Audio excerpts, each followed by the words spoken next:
Welcome to Family Basics 101. I'm Dr. Bruce McClure, the local minister at the Prince George's Church of Christ, and we're located at 7800 Central Avenue in Landover, Maryland. This week, we're doing a very simplistic series entitled Prayers Everyone Should Pray. Simply, prayers everyone should pray.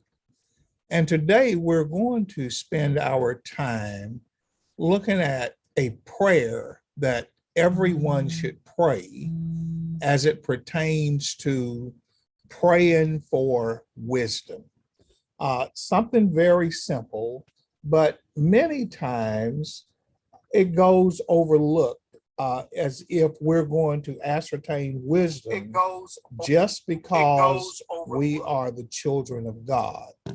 But as you will see at the end of today's lesson, it's a prayer that we should put before God on a daily basis that He grants us wisdom. Well, what is wisdom?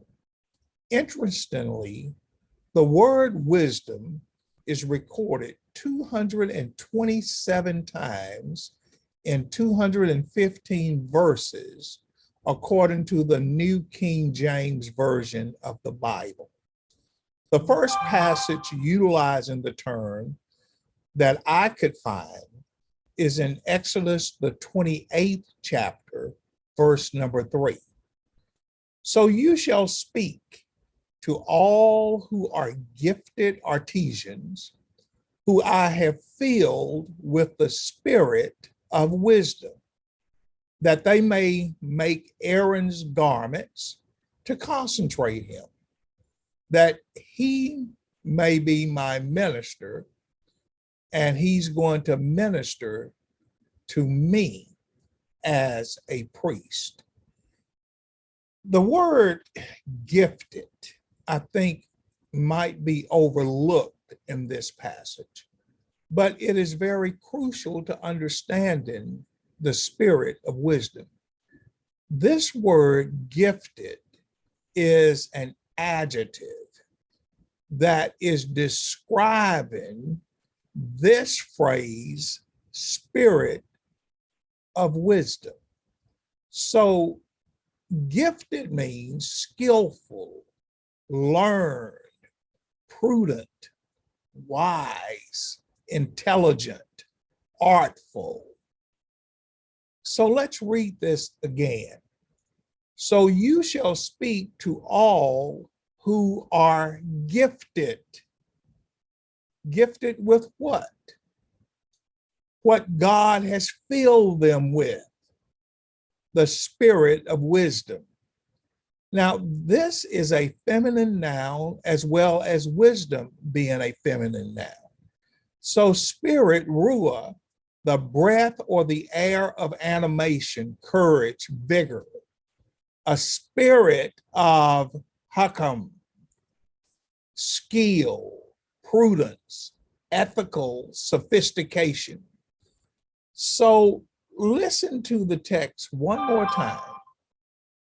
You shall speak to all who have a skillful, prudent, wise, intelligent, artful animation, courage, vigor of skill. That's what wisdom really means. As you look deeper into why we should pray for wisdom, it's not something that escapes people. Wisdom is available to those who want it. Look at the text of Exodus chapter 35, verse number 26. And all the women whose hearts stirred with wisdom, spun yarn of goat's hair. In the making of the garments, not just any woman could walk up and say, I want to do this, but if she had her heart stirred, moved desirous of, earnestly seeking the wisdom of God, to have the breath of God, the intellect of God, the discernment in her, she could get it. Look at Exodus chapter 36, verses 1 and 2. And Bezalel and Aholiab and every gifted artisan in whom the Lord has put wisdom and understanding, to know how to do all manner of work for the service of the sanctuary, shall do to all that the Lord has commanded. Then Moses called Bezalel and Aholiab and every gifted artisan in whose heart the Lord had put wisdom, everyone whose heart was stirred to come and do the work. See, wisdom is not going to just drop out of the air.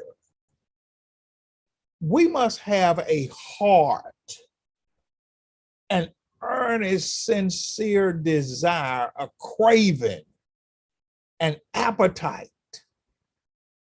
for the wisdom of God. Now, offerings are no substitute for wisdom. You'll see that with Solomon. Solomon is going to become king of Israel. Solomon follows his father David as king. David was wealthy, but Solomon did not, through the wealth inheritance, have the wisdom that was necessary to lead about God's people. And Solomon had to come to terms with that. So when you look at the text of 1 Kings chapter 3, beginning with verse 3, Solomon loved the Lord and followed all the decrees of his father. See, there was never a question about his love relationship with the father, nor with his father, except that Solomon also, like his father David, offered sacrifices and burnt offerings in the local places of worship, in the high places of the women that he was chasing. Those women followed strange gods.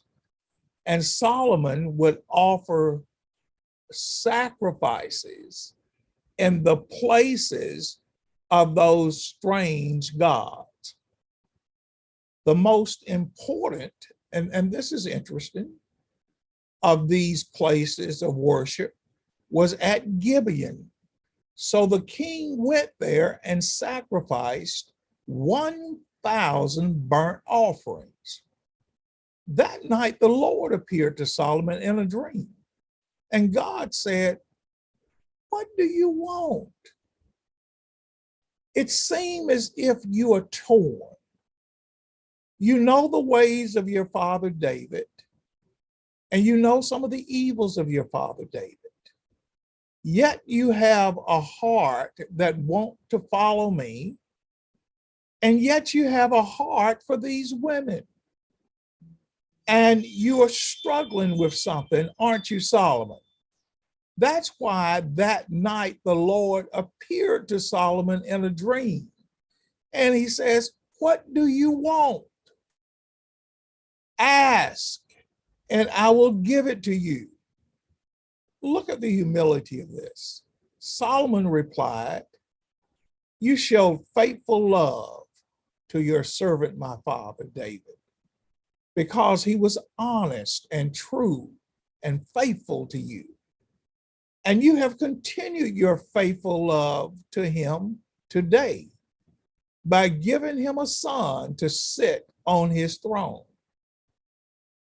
Now, O Lord my God, you have made me king instead of my father David. but I am like a little child who doesn't know his way around. Lord, this is all overwhelming to me. I want to do what's right. I want to be a man after your own heart, but I'm like a kid in a candy store.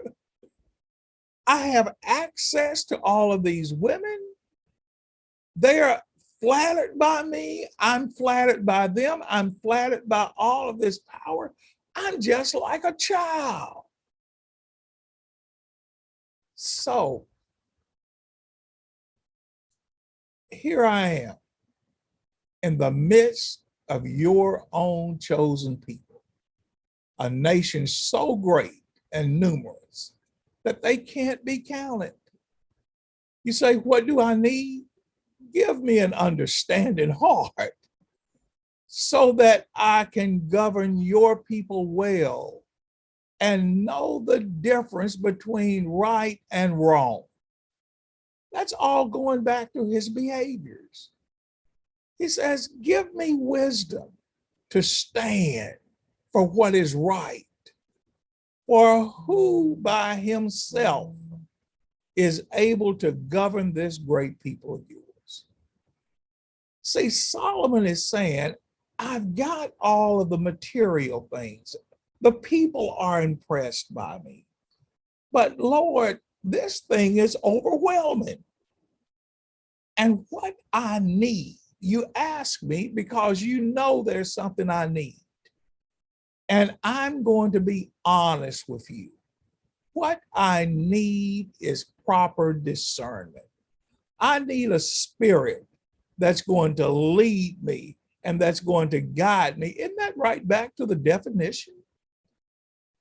I need the skillful learning, prudence, the intelligence that only comes through your spirit so that I can be skillful, ethical, and conduct myself as a sophisticated king in a sophisticated space. So what does Solomon do? He asked the Lord, because he says, for who by himself is able to govern this great people of yours? A simple request by a complex king. You know what he does? He simply asks for wisdom. You know what the Lord does? The Lord was pleased that Solomon had asked for wisdom. So God replied, because you have asked for wisdom, I knew that's what you needed. I knew that's what you needed. But because you asked for wisdom in governing my people with justice and have not asked for a long life or wealth or the death of your enemies, I will give you what you asked for because that's exactly what you need. I will also give you a wise and understanding heart, such as no one else has had or ever will have. And I will give you what you did not ask for, riches and fame. No other king in all the world will be compared to you for the rest of your life. God came to Solomon and God saw that Solomon was struggling. And God says, what do you want? What do you need? But deep in Solomon's spirit, Solomon knew, I need help. I need discernment. Look at the text of 1 Kings chapter 4, verse number 26. Solomon had 40,000 stalls of horses for his chariots and 12,000 horsemen. God said, I'm going to give you more than you asked for. God does. Look at chapter 4, verses 29 through 30. And God gave Solomon wisdom and exceedingly great understanding and largeness of heart, like the sand on the seashore. Thus Solomon's wisdom excelled the wisdom of all the men of the East and all the wisdom of Egypt. These are the two most learned, most intellectual areas known at that time to the world. And yet Solomon's wisdom excelled it. No comment about his wealth because his wealth was intact. But what is highlighted is what he asked the Lord for. And that was, I need your wisdom. Now, that's not just an Old Testament story. Each person today is also invited to ask the Lord for, guess what? My brethren, James chapter 1, verses 2 through 6. My brethren, count it all joy when you fall into diverse temptations. That's where Solomon was. Solomon is saying, this is overwhelming. So you count it all joy, knowing this, that the trying of your faith works patience. But let patience have her perfect work, that you may be perfect and entire, wanting nothing. If any of you lack wisdom, let him ask of God. Isn't that exactly what Solomon does? Why ask God? Because he gives to all men liberally. And he doesn't chastise us for asking for wisdom. And it shall be given.